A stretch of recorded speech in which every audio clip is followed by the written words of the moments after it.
నిజం 4 అడుగులేసేలోపు అబద్ధం 6 అడుగులు చుట్టొస్తుందంటారు. ప్రస్తుతం మన నీచ జర్నలిజానికి అలవాటు పడ్డటువంటి పత్రికలు రాసేటటువంటి వార్తలు చూస్తుంటే అదే పరాకాష్ఠకి చేరుతుంది. నిన్నటించి ఈనాడు హౌసింగ్ కుంభకోణం అంటూ రాసుకొచ్చింది. అందులో జగనన్న కాలనీల్లో వైకాపా జలగలు అంటూ రాసుకొచ్చింది. ఇందులో ఏంటంటే గత ప్రభుత్వంలో పేదల నిధుల నిర్మాణ నిధులు దోపిడీ, రాక్రీటికి 80 కోట్లు దారాదత్తం, ఆ కంపెనీ వైకాపా నేత తోపుదుర్తి ప్రకాష్ రెడ్డి బంధువుది, నెల్లూరులో మరో 100 కోట్ల కుంభకోణం, విజిలెన్స్ విచారణలో బట్టబయలు అంటూ. ఇందులో పనికి మాలినటువంటి జర్నలిజానికి లేదా నీచ జర్నలిజానికి సాక్ష్యం ఏంటంటే వీళ్ళే ఇంతకుముందు రాసింది ఏంటి, ఇళ్ళు కట్టడానికి ఎవడో ముందుకు రావట్లేదు అని చెప్పేసి. కేంద్ర ప్రభుత్వం ఇచ్చేది 1,80,000 రూపాయలు. 1,80,000కి ఏ తెలుగుదేశం నాయకుడైనా లేకపోతే ఈనాడు కిరణ్ గారైనా కట్టిచ్చిస్తారేమో, ఇల్లు కట్టించామని చెప్పండి. కట్టించివ్వడానికి రాకపోతే బలవంతంగా ఆ సంస్థలకి అప్పచెప్పారు. వైసీపీ నేతలకు బలవంతంగా అంటగట్టారు, మీరు కట్టించి తీరాల్సిందే అని చెప్పేసి. వాళ్ళు ఆ టెక్నాలజీ ఈ టెక్నాలజీ అని చెప్పేసేసి ఏదో కట్టించే, ఏది 100 ఇళ్ళు కట్టిస్తే అందులో గిట్టుబాటు అవుతుందన్న కోణంలో కట్టించారు. అందులో డబ్బులు ఎగ్గొట్టడానికి ఈ దిక్కుమాలిన నీచ జర్నలిజం చేస్తున్నారు, అంతకు మించి ఏమీ లేదు.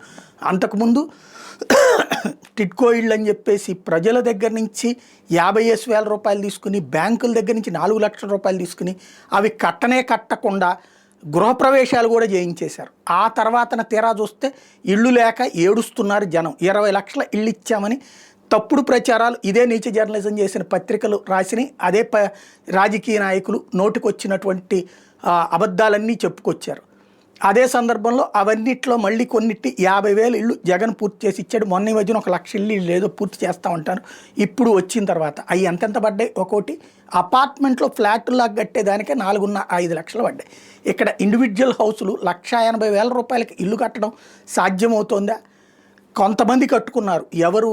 బేల్దారీలు, మేస్త్రులు, లేదంటే వాళ్ళ దగ్గర ఆల్రెడీ డబ్బులు ఉన్నటువంటి వాళ్ళు 2 లక్షలు అదనంగా పెట్టుకుని కట్టుకున్నారు. వాళ్ళంతటా వాళ్ళు కట్టుకున్నాయి, చక్కగా ఉన్నాయి. అదే సందర్భంలో ప్రభుత్వం కట్టించే వాటి దగ్గర ప్రాబ్లమ్స్ వచ్చినాయి. కరెక్ట్. ఎందుకని? ఆ డబ్బులకి సరిపడా మాత్రమే కట్టారు. అది సమస్య. దాన్ని తేడా చేశారు, దుర్మార్గం చేశారు అంటూ బిల్లుల్ని ఎగ్గొట్టించడానికి ఈ నీచ జర్నలిజంతో కవర్ చేసుకొస్తున్నట్టున్నది. ముందైతే స్థలం ఇచ్చేశారు వాళ్ళకి. గతంలోకి మళ్ళీ ఆ టిడ్కో ఇళ్ళకి మళ్ళీ అదిగొదుగొదుగొదుగొదుగు ఆ ఏరియాలో మీకు గడతనమని చెప్పి అబద్ధాలు చెప్పి వాళ్ళ పేరుతో డబ్బులు వసూలు చేసి బ్యాంకులకి కిస్తీలు వాళ్ళు కట్టుకునేలా చేయలే. ఇక్కడ ప్రభుత్వం వైపు నుంచి స్థలాలు ఇచ్చేశారు. కట్టుకునేవాళ్ళు కట్టుకున్నారు. కట్టుకొని వాడి చేతిలో స్థలం ఉంది. స్థలం అమ్ముకున్నా వాళ్ళ డబ్బులు వస్తే పైగా అయ్యి వస్తుంటాయి. అమ్ముకోకూడదు, అక్కడ ఇల్లు కట్టుకోవాలి. ఇల్లు కట్టించి ఇవ్వడం ఇవాళ చేతనైతే చిత్తశుద్ధి ఉంటే ప్రభుత్వం చేయాల్సింది ఏంటి? ఇల్లు కట్టించి ఇవ్వడం. చేయగలుగుతుందా? 20 లక్షల మందికి 19.5 లక్షల మందికి ఇచ్చారని వీళ్ళే రాశారు. టోటల్గా 30 లక్షలు చెప్పాడు జగన్. 19.5 లక్షల మందికి స్థలాలే ఇచ్చేశాడని. మిగతా ఇంకొక 5-6 లక్షలకు సరిపడిన స్థలాలు కొని ఫ్లాట్లు వేసి ఇవ్వలేదు అని కూడా చెప్పారు. అవన్నీ ఇవ్వండి.